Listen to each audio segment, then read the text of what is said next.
What do you do when you lose someone that's close to you? The normal response is to try and replace that person or fall into depression. How did it make you feel? Did you feel like you couldn't go on? Did you try to replace that person? Did you have thoughts of not wanting to be here?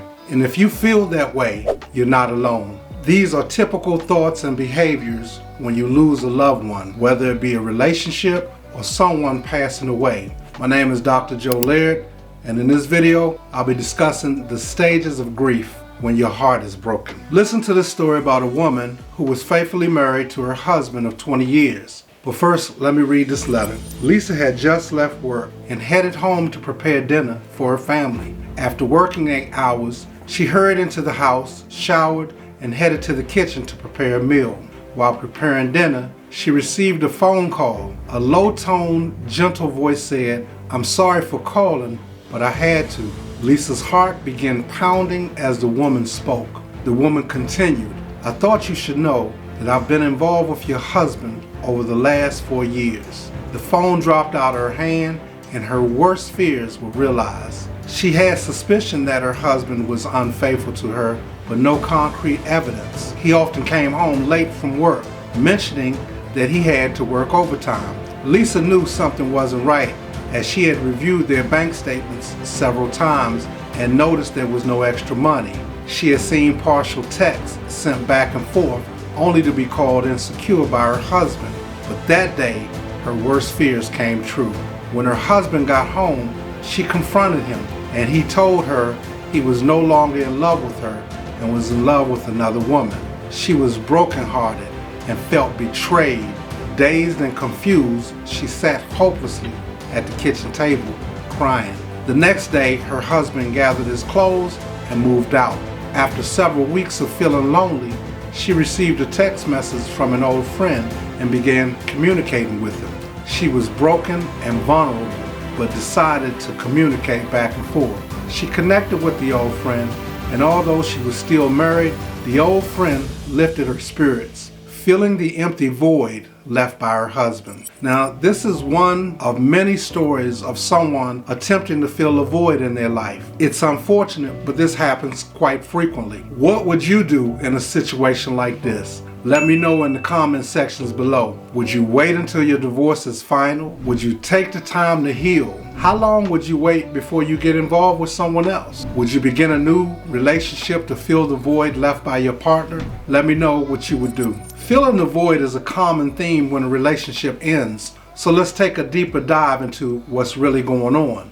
When you lose a loved one, it conjures up emotions of sadness, bitterness, resentment, confusion, and anger. The loss ends dreams, expectations, plans that you guys have discussed, and years of cultivating family and friendships. According to psychologists, divorce is similar to the death of a loved one. After being with someone for years, you develop a bond, a familiarity, and years of habits. When that bond is severed, it causes psychological, mental, and sometimes financial strain. You may lose direction because you were tied to someone you believed in and trusted to be there for you. This loss leads to confusion and leaves a void in your life, a void in which you try to fill. Filling the void after a breakup in psychology refers to the process of finding ways to cope with the emotional emptiness and lack of connection that occurs when a significant relationship ends. Attempting to fill the void is a defensive mechanism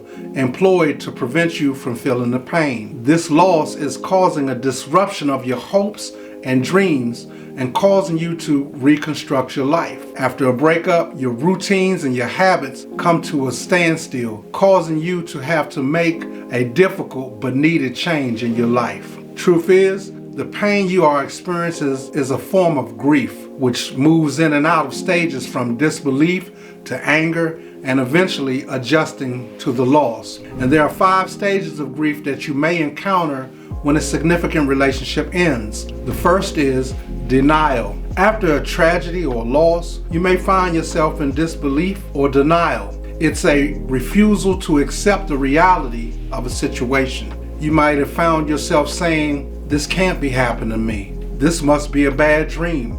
Denial is a defensive mechanism that helps you protect yourself from the shock of the upsetting hardship. It's a normal emotion after a traumatic event that allows your brain to process the grief more slowly. The next stage is anger. After receiving the information and coming to the grips with what just happened, you may become angry, which is a natural response and part of the grieving process. You may be angry with God, you may be angry with your partner for leaving you.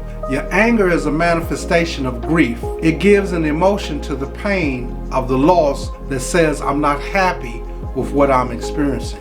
Another stage is bargaining. Now, bargaining is a person's way of trying to negotiate their way out of pain. You may have, questions like, if only I had spent more time with them, or if I had catered to their needs. Another one is, if I had another chance, I would listen more. If they were here now, I would be a better person to them. Listen, check this out. You don't need to become a better person for them. Become a better person for yourself, not for them. Now, this stage of bargaining makes you feel like you could have done something differently, or you could have controlled the situation, even when you couldn't. You may even find yourself bargaining with God to try and change the situation. If that individual really wanted to stay with you, they wouldn't have left. They left because they wanted to leave, and they had the right to, so let them go. You are valuable, with or without them. Remember that. So another stage is depression.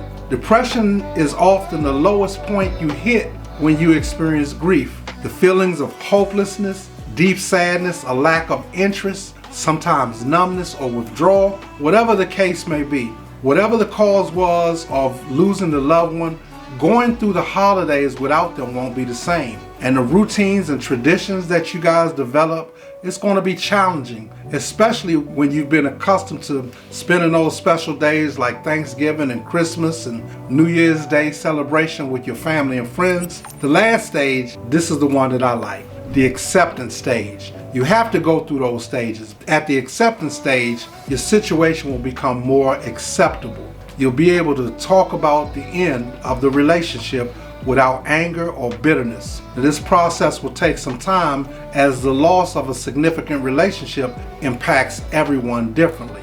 Acceptance is the ability to accept the loss and make peace with yourself. It'll look different for everyone, but it's important to note that acceptance does not mean you're no longer sad or missing a loved one, nor does it mean that you're happy that they're gone. It means that you've come to a place where you understand the pain and loss while also being able to move forward in life. Acceptance doesn't erase what happened, but it means that your painful emotions and unfair circumstances no longer have control over you. They no longer have control over you. Listen, no one gets involved in a relationship with the expectations of getting dumped or divorced. The end of any significant relationship by death, by divorce, or breakup is hard, painful, and demands time for proper healing. After identifying your emotions and the stages of grief, you'll accept your situation and grow instead of stumbling around in confusion, attempting to fill the void. The loss of a loved one can be devastating, I know. My sympathies and my condolences. I know because I've lost people that were dear to me, but I'm here as a testament to say to you, you will recover and have a great life. Initially, you may feel like you can't go on, but as time passes, you start to understand that you'll be all right. The typical phases that you encounter are denial, anger, bargaining, depression, and acceptance. Whatever stage of grief that you're experiencing, please, please, please, James Brown, do not try to fill the void. Give yourself time to heal. You'll eventually make it to the acceptance stage and recover. Now, if you're angry and you're experiencing depressive or anxiety symptoms, contact a therapist or a counselor who can help you get through the tough times. You're valuable and you deserve better, so keep moving forward and focus on improving yourself. Learn from your choices because life is what you make it. If you enjoyed this video, please give me a thumbs up so you can help my channel grow. Like the video, write a comment, and share with someone that you think can benefit from it. Thank you for supporting the channel, and remember, the more you know, the more you grow. Have a blessed life. Check out my next video on what to do when your heart is broken. God bless you.